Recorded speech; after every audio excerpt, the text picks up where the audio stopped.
What the Sharks do with the Dallas pick is one of the most intriguing questions of the summer. We look at some of the options for the Sharks.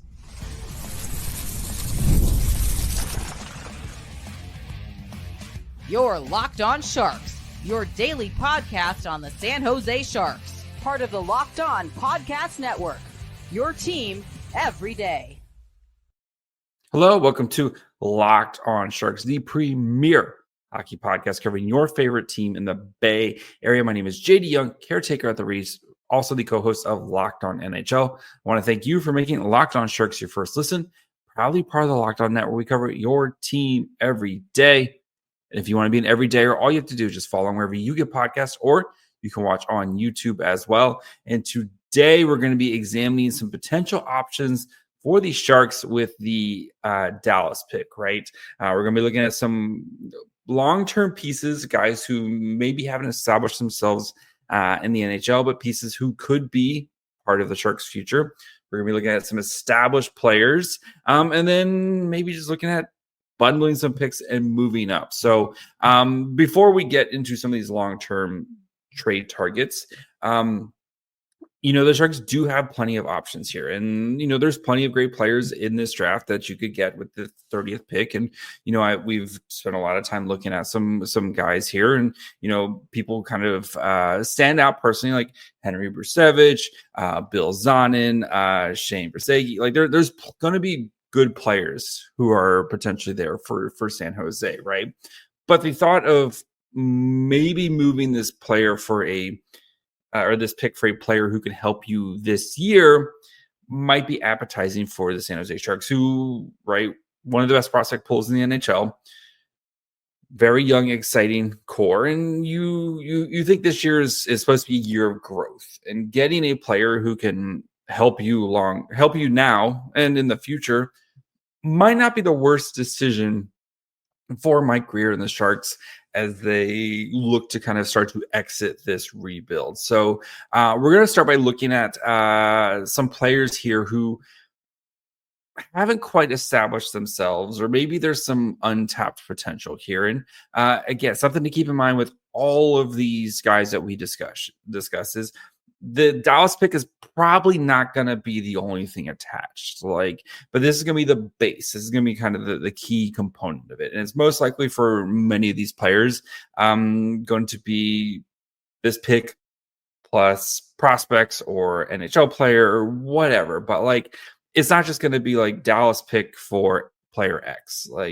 We're just using the Dallas pick as kind of the basis for these trades. So I want to start in New Jersey, where they have a log jam on the blue line. You have Dougie Hamilton, Brett Pesce, Brendan Dillon, Jonathan Kovacevic, Jonas Siegenthaler, all under contract for NHL players.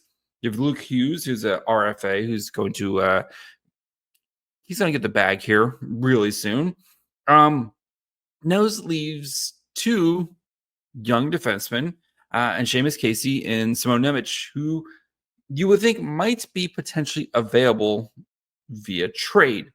Both these guys part of the 2022 draft class. Nemec, who was the second overall pick, and then Seamus Casey, who was a second round pick and was dropped because he's a small boy. But both of these guys have, to some degrees, earned the right, I think, to kind of at least be full-time NHLers, or at least have the opportunity to be full-time NHLers. And when you look at the New Jersey blue line, there's not a lot of opportunity for them to potentially do anything because they have so many guys signed for multiple years. Out of all those guys, Brendan Dillon is the first player who's going to be coming off the books in 26-27. Everybody else is signed for massive, long deals. And there's plenty of, you would think there's an opportunity for the Devils to maybe try to recoup some value or maybe reset the clock on a draft pick by potentially moving either Casey or Nemec. And especially, again, when you're going to be paying Luke Hughes probably a boatload of money here really soon. So Nemec is an interesting one because, of course, he is a second-round pick. Both these guys are second overall pick. Both these guys are right-handed defensemen. We do know the Sharks need more dynamic defensemen, whether they're left-handed or right-handed, but getting a right-handed defenseman wouldn't be the worst thing in the world. Nemec, of course, we do know during the season there was rumors that he wasn't happy with his current situation of just kind of being stuck and there's not really a path for him to move forward. And so he kind of makes the most logical sense.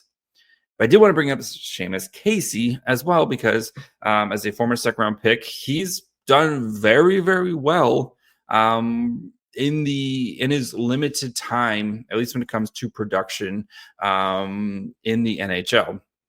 So again, Case, none of these guys have really kind of established themselves as like full-time NHL players, but Casey has we played 14 games last year for the Devils, 4 goals, 4 assists, 8 points while playing 13 minutes a night. And then, yes, sample size very, very small, but that's nothing really to kind of sneeze at there. That's some very nice production in a very small sample size. Even in the AHL, well, we don't get the time on ice, but he's definitely was playing a ton in the AHL.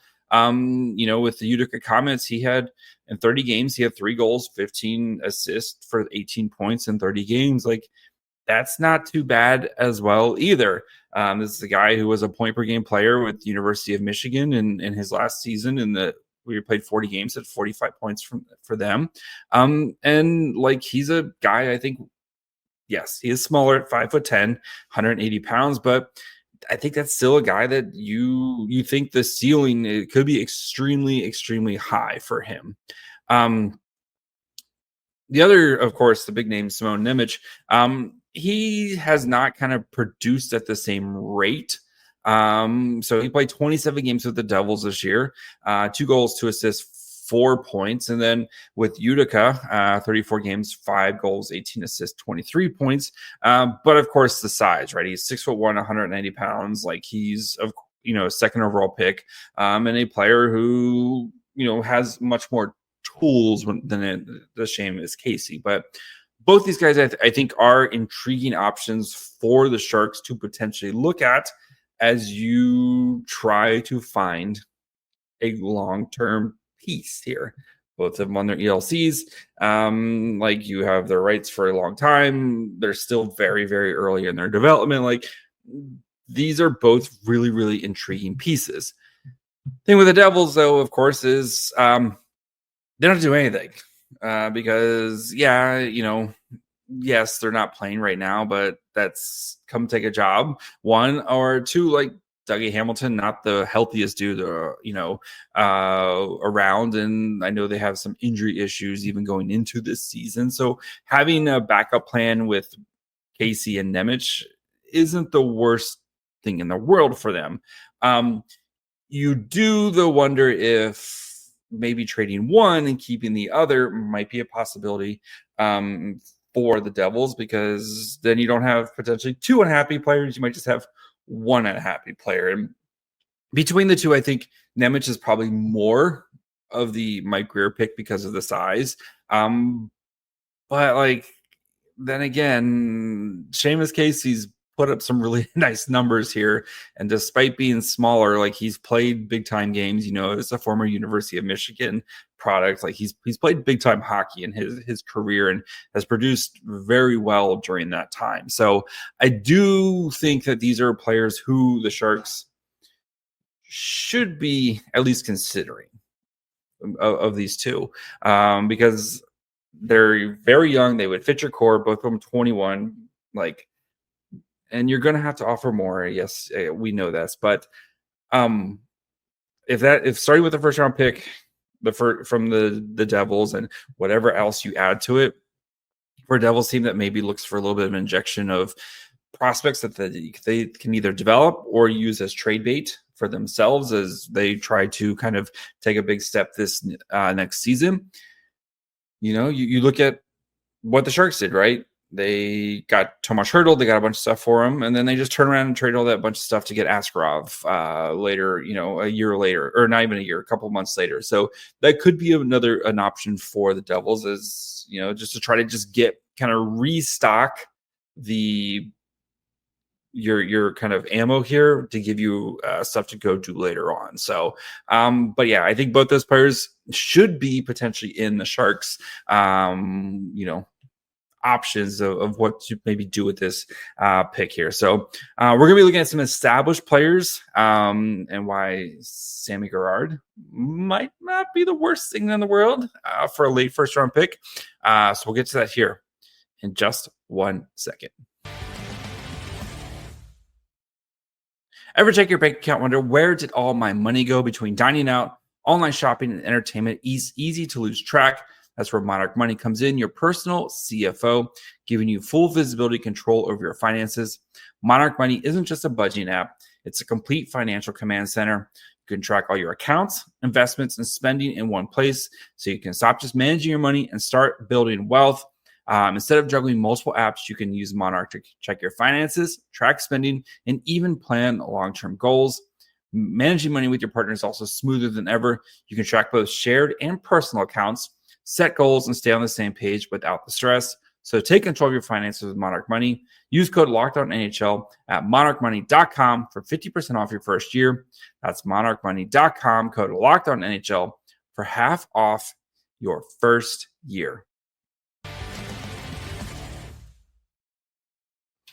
All right, before we continue, do of course want to thank you guys for making Locked On Sharks your first listen. If you haven't yet, perfect time to subscribe as we get you ready for a busy draft weekend and then free agency. Both these things are right around the corner. All this, of course, with all this work that we've been doing. Next week, we will have our simulated offseason where I'm going to pretend to be Mike Greer and do what I think is the best for both the Sharks this season and long term. So make sure you're following along wherever you get podcasts. And of course, you can watch on YouTube as well. All right, so some other targets. And these guys are going to be more kind of established players who've played in the league and either might be trade bait because of a team's current situation, or maybe they're just not fits, or just trade rumors. And I want to start with Samuel Girard, who's rumored to be potentially available. We know the Colorado Avalanche, they don't have any cap space, and they don't have much when it comes to picks or prospects, etc., as they're very much a win now team. Samuel Girard's 27, left-handed shot, 5'10", 170-pound defenseman, who's got 2 years left on his deal at $5 million. Something to keep in mind, though, he does have a 9-team, is it 9 or 10 teams? He does have a 9-team no trade list. So the Sharks could be very much on this list. But again, we don't know. So we're just going with the odds saying they may not be. For the Colorado Avalanche, right? You have like $20 left. What was the, I have $3, the Patrick meme, right? They have $1.2 million left in cap space. And they have some other things to try to kind of figure out. They also don't have any picks, right? They don't have a pick until the 4th round this year. They don't have a pick until the 4th round in 2026, and they do have their 1st and 2nd round picks in 2027. So they just don't have a lot of picks. So for the Sharks, who need a offensive puck moving defenseman, Girard might not be the worst option here, and it's very, very easy to acquire, like $5 million. Moving a 1st round pick and maybe something else or whatever, but even a 1st round pick for a team that is very much cap strapped, late 1st round pick, and that gives Colorado just more ammunition at the trade deadline of whatever they pick with this guy. Like you assume they're probably going to go the Vegas route, and no 1st round pick is ever just going to play for them.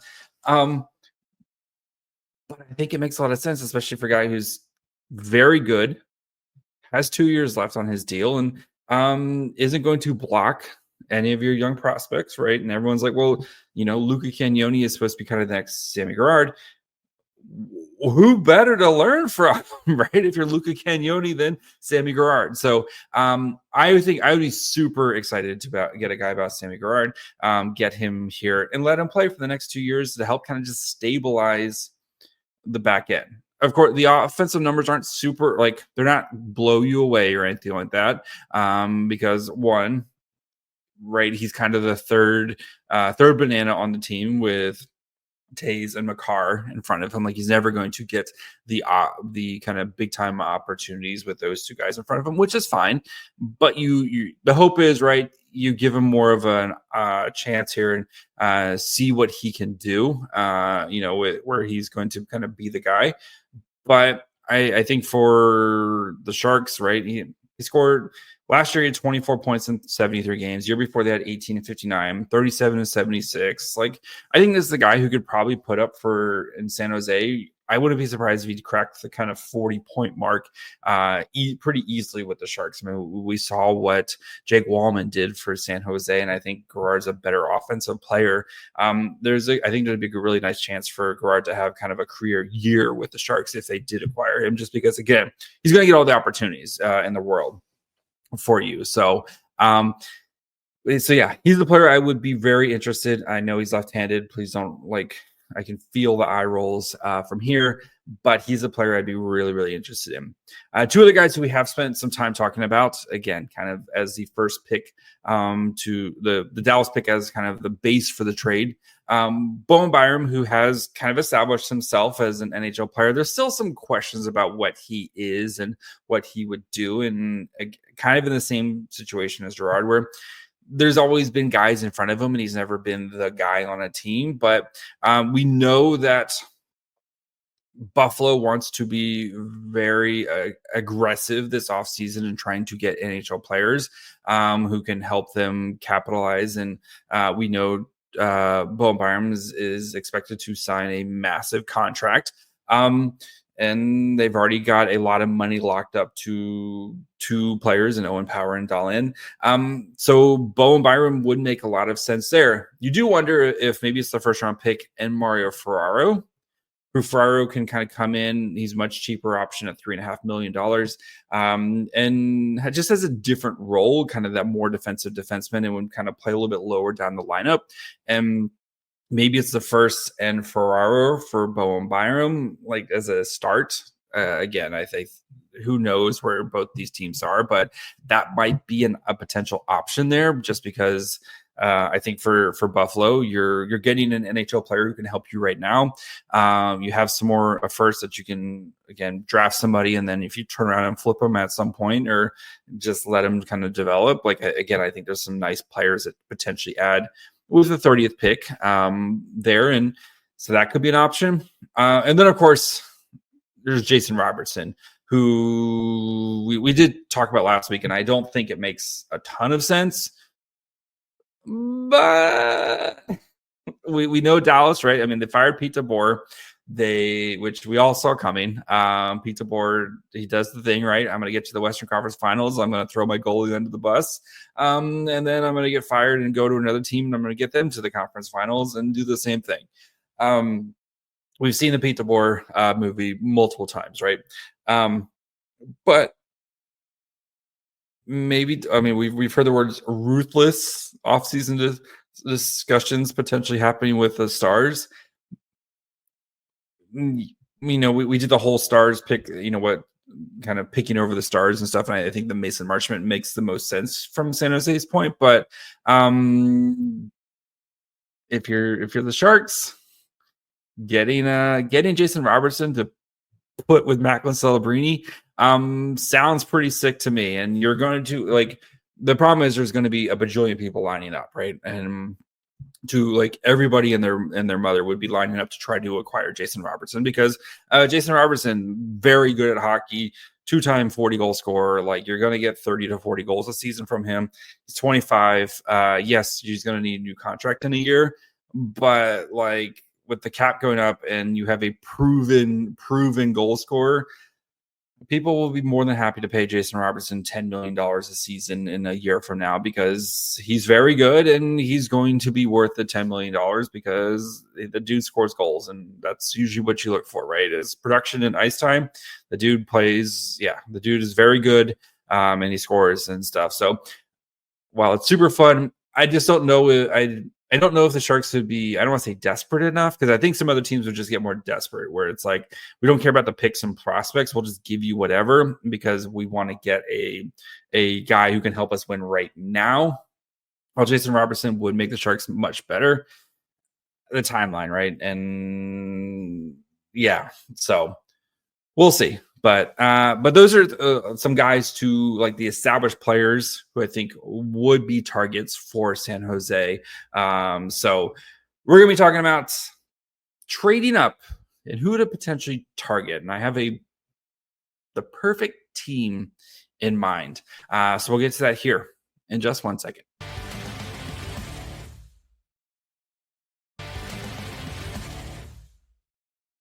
All right, before we finish up, of course want to thank you for making Locked On Sharks your first listen. For your second listen, you should check out the all-new Locked On NHL Game Night. Every game, every night until a Stanley Cup champion is crowned. Get local analysis on a national scale. Find NHL Game Night on Locked On NHL on YouTube or wherever you listen to podcasts. All right, the other option to kind of move the pick is to trade up, right? Yes, you could trade back, but the Sharks have multiple second round picks, including pick 32 or 33. Sorry, excuse me. And then they have the Sens pick, which is pick 53. Like trading back, maybe, but I think a better option would be to package picks and move up. So, of course, Puckpedia has a really nice kind of pick value chart where they'll tell you kind of how much each pick is worth, et cetera, et cetera. So according to their chart, the 30th pick is worth 11.38 points, where pick number 1 is worth 100, and then pick, and they just kind of go down from there. So pick 30 for the Sharks is worth 11.38. Pick 33, the first pick of the second round, which the Sharks do have, is worth 9.92. So if you package those up together, those would get you to 21.3 total points. The St. Louis Blues, who are currently picking right now at pick 19, that pick is worth 19.81 points. So, yes, it's a slight overpay from the Sharks, but, you usually do have to overpay a little bit to move up. I think the Blues make a lot of sense. From the Blues perspective, they don't have any picks, right? They have their first round pick this year. Okay. They don't have a second, they don't have a third, and they don't have a fourth because of, the offer sheets from last season. So for them, maybe moving back, 11 spots, recoup some value, might not be the worst idea in the world. Because, right, you don't have a pick in the second round, you don't have a pick in the third round, you don't have a pick in the fourth round. And we know this draft is very, especially once you kind of get after 15, like it's very murky. And maybe you just have some guys you like in that range. For the Sharks, right? The hope is you move up to 19 and you see if someone falls to you, right? Someone that you thought might be a top 15 pick starts to fall to you. Or you go up and you get like a guy like Blake Fiddler or whatever defenseman that you covet that you feel is going to be much better than what you would have gotten at 30 here. So those are some potential, I think they make a lot of sense. You also look at a team like the Sens. So Ottawa, who's picking at 21. Again, maybe Ottawa throws something back to you as well. But Ottawa, who is also very aggressive, with moving some picks and stuff. Like the Ottawa doesn't have their second round pick. Or maybe it's the Sharks and 30 plus the Ottawa pick. type of thing, and you move up there and you just give them their pick back, and then they move back 9 spots type of scenario. So I think those are two teams to potentially look at. Some of the other teams in that range, like you have Calgary, but they have multiple, like they have a pick at 31. So like for them, I don't think moving back makes a ton of sense. You could look at Montreal, but Montreal's got 2 picks and they have 16 and 17. And then they also have 41. So maybe they don't mind kind of taking one of those picks and sliding back. You probably have to throw something else a little extra in there just to kind of maybe get up to 16 or 17. Maybe not. We'll see. Like those, I think teams that kind of make sense in that range. If maybe they want to try to kind of recoup a little bit of value, especially again in this year's draft. A lot of the other teams though in that range don't make a lot. Like the Flyers have picked 22. They got from Colorado. Flyers have a bajillion picks. So they don't like getting more picks to them. I don't think really matters. Same thing like Columbus. Columbus has a ton of picks, has a fair amount of picks as well. Because like they have pick 14, pick 20. They don't have any second round picks. Maybe they could be a potential option there to move back a little bit.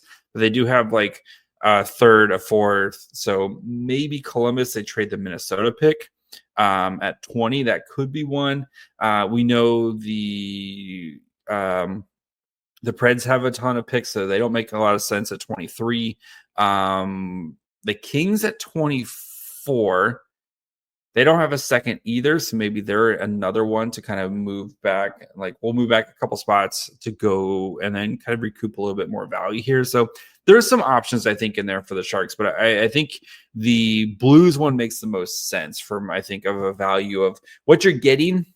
What you're getting from like at pick 19 is of course much better than what you're getting at pick 30, and you might be able to get especially if you want to target a defenseman, assuming Michael Mies is the pick at number 2. If you want to go get a solid defenseman, like I think there's some options in that range. I think at 19 that you'd be really happy with. So I think the Blues make a ton of sense there. So out of all the like things, I still think trying to target a long-term piece, whether it's one of the Devils players or whomever else is potentially out there, makes the most sense for San Jose. But getting some immediate help, not the worst thing in the world. And if you want to kind of package up some picks to go get a guy who you think is going to be an impact player for you later, in a couple years, you have a bajillion picks. You have you have picks in next year's draft as well. I'd be super fine with that. And we've seen Mike Grier been able to manufacture draft picks before. And if he moves around the board, and we've seen him move up for guys, I wouldn't be surprised if he did that as well. He moved up last year, even if it was 3 picks, moved up before the draft, was able to secure Sam Dickinson, which looks like an amazing trade from the Sharks' perspective, right?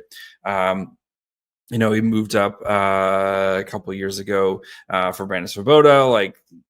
He's been more than willing to kind of move around the draft board to go kind of target his guys. And, even moving back, we saw the very first thing he did was move back from 11 to 27 to go just try to add more pieces to the draft board. Like that seems to be working out pretty well for San Jose at this point. So, but yeah, I wouldn't be surprised if I would be more shocked, to be honest, if the Sharks are picking at 30 than if they did something else with the pick. I still think they're going to do something with that pick, whether it's move up or go get an NHL player.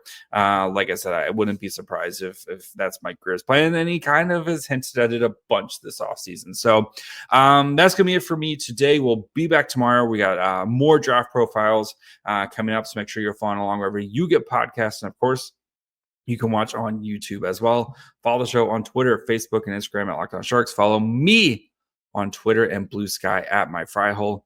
Till tomorrow. Bye, friends.